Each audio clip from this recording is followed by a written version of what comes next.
آیا د مرنجان تپې په اړه معلومات لرئ؟ په دې تپه کې کوم مهم شخصیتونه خاورو ته سپارل شوي دي؟ ولې کابلیان د مرنجان تپې د کاغذ پرانۍ لپاره راځي؟ یو بل څه مو هیر نشي هغه دا چې ولې د مهمې تپې ته د مرنجان تپه وایي. د نارنجان وروسته مرنجان او یا نادرخان تپه چې د پلازمینې کابل ښار ختیځ لوري ته د ارګ او حضوري چمن ته څیرمه پرته ده، د افغانستان یو له لرغونو تاریخي او ښکلو ګرځندویو سیمو څخه شمیرل کیږي. د تپې په خپل پراخ موقعیت کې نږدې 100 جریبه ځمکه رانغښتې ده. په همدې تپه کې د افغانستان د دوه مشهورو او نامتو پاچاهانو ارواښاد محمد نادر شاه او علي حضرت محمد ظاهر شاه چې د افغانستان ولس ورته د ملت بابا تاریخي او ویاړمن لقب هم ورکړی دی، دوی قبرونه هم په همدې تاریخي او لرغونې تپه کې واقع دي. د مرنجان تپه د نادرخان او شهیدانو تپې په نومونو سره هم یادېږي. په دې اړوند چې ولې دې تپې ته د مرنجان تپه وایي، په دې اړوند په روایتي او فولکلور ادبیاتو کې دوه په زړه پورې او د یادونې وړ کیسې او شفاهي روایتونه راغلي دي.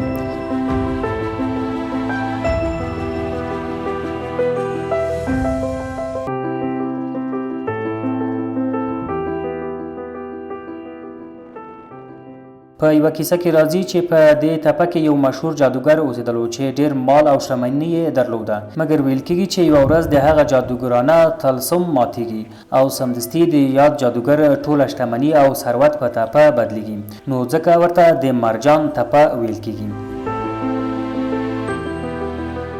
په یوه بله کیسه کې هم وایي له اسلام څخه د مخه په کابل کې یو پاچا واکمني کوله. یاد پاچا چې یوازې یوه ښکلې لور یې درلوده، د دې پاچا په دربار کې د مرنجان په نوم یو جادوګر اوسېده. دغه جادوګر د پاچا له لور سره مینه درلوده او غوښتل یې د هغې سره واده وکړي، خو د پاچا د لور د مرجان د بدرنګې څهرې له امله یې له مرنجان نومي جادوګر سره له واده کولو څخه ډډه وکړه. یوه ورځ خبر راغی چې کوم اسلامي لښکر په کابل نظامي برید کړی او د کابل په څنډو کې د پاچا لسګونه عسکر وژلي دي. په دې وخت کې پاچا په ناچارۍ له مرنجان څخه د مرستې غوښتنه وکړه. مرنجان په دې شرط ورسره د مرستې کول ومنل چې پاچا به د مرنجان ته د هغه لور ورکوي. پاچا د مرنجان شرط قبول کړ. هغه و چې مرنجان د جګړې ډګر ته ځي. ویل کېږي چې یو موټ خاوره باندې جادو کوي او هغه خاوره د اسلامي لښکرو په مخ ورشیندي او په دې سره د یاد لښکر د پوځیانو سترګې ړندېږي. مرنجان هغوی وژني او په دې توګه دغه تپه د مرنجان او د اسلامي لښکر د 400 شهیدانو د تپې په نوم هم یادېږي. په یاده تپه کې د کابل ښاروالۍ له لوري د ازادۍ په نامه پارک جوړیږي چې د هغې کارونه هم له 6 میاشتو راهیسې روان دي.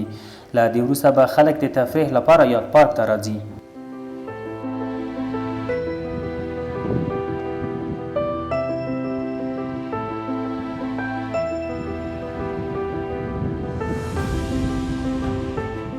آمدیم که از این تپه مرنجان یک دیدار کنم که یک نامندگان داره به نام تپه نادرخان. اینجا نام خدا کار زیاد جریان داره، مدت 8 ماه شد کار به شدت جریان داره. یک مسجد هم در اون طرف جور شده دیگه، کاراش به شدت جریان داره.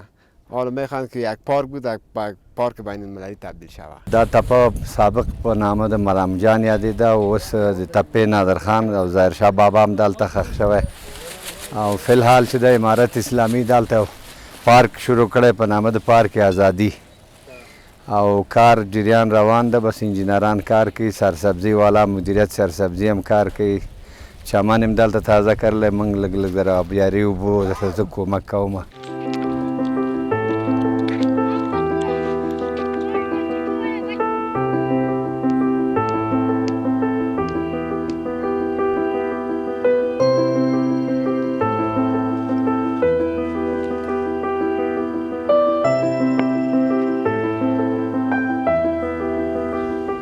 افغان څېړونکو یو شمېر تاریخي آثار لکه لوښي، مجسمې او نور تاریخي آثار کشف کړي دي چې ځینې یې د افغانستان په ملي موزیم کې ساتل شوي دي. په دې غونډۍ کې د ډېر پخوا راهیسې د کاغذ پران یا کاغذ پورته کولو لوبه مشهوره ده چې اکثره خلک د جمعې، اخترونو او په نورو ورځو کې دې غونډۍ ته راځي او یا دا لوبه ترسره کوي.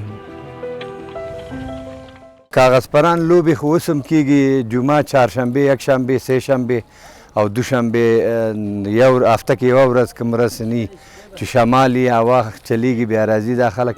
کاغذ پران بازي دایما روانه ده، اخواته هم دی دې خواته هم ځي.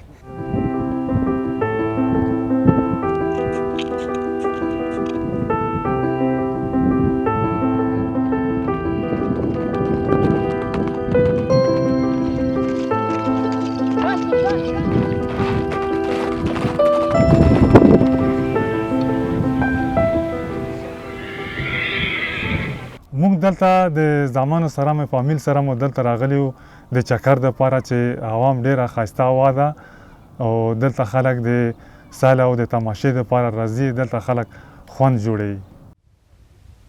یو امریکایي چې له خپلې مېرمنې سره افغانستان ته راغلی د له میلان میډیا سره په خبرو کې زیاته کړه چې د افغانستان خلک ډېر میلمه دوسته خلک دي.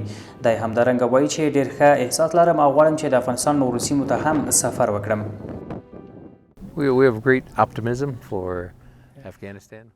موږ د افغانستان راتلونکي ته خوشبین یو ځکه چې زیات شمېر افغانان په امریکا کې ژوند کوي او هغوی ډېر میلمه دوسته خلک دي او موږ ډېر خوښ یو چې دلته یو. سلیمان لمر وایي هغه ځایونه چې پخوانی مخین لري موږ غواړو د هغې څخه لیدنه وکړو. د دوی په خبره د جمعې په ورځو کې د یادې غونډۍ لپاره د تفریح لپاره خلک راځي. آمدیم اینجا از اعضای کاسمانی شده و جایی که تاریخی است باستانی هست بتانیم یک دید و وادید هم داشته باشیم و این هم یک بهانه باشه که ما از جایی که واقعا آثار تاریخی است باستانی است و هر کدام از جایی که در هر جایی که تو مقبره هایی که پشت سر ما هست شما میبینین هر کدام اینا یکی از سرمایه ها و گنجینه های ملی کشور ما هستند.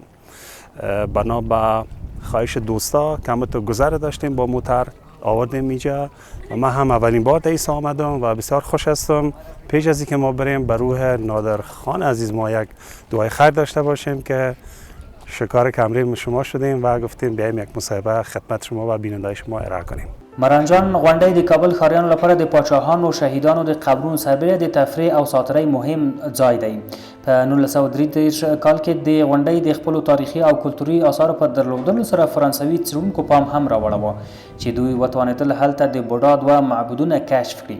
د کابل ښاریانو لپاره د تفریح لوبو څخه د کاغذ پران یا کاغذ پورته کولو لوبې لپاره مناسب ځای دی چې دا لوبه له 10 کلونو څخه را په دې خوا ډیره مشهوره ده. د شمالي موقعیت او ښه باد له امله د رخصتیو اخترونه او جمعې په ورځو کې سلګونه کسان یا د تپې ته راځي او د کابل ښاریان د دې تپې پر سر راټولیږي او له ښکلي طبیعت څخه خوند اخلي.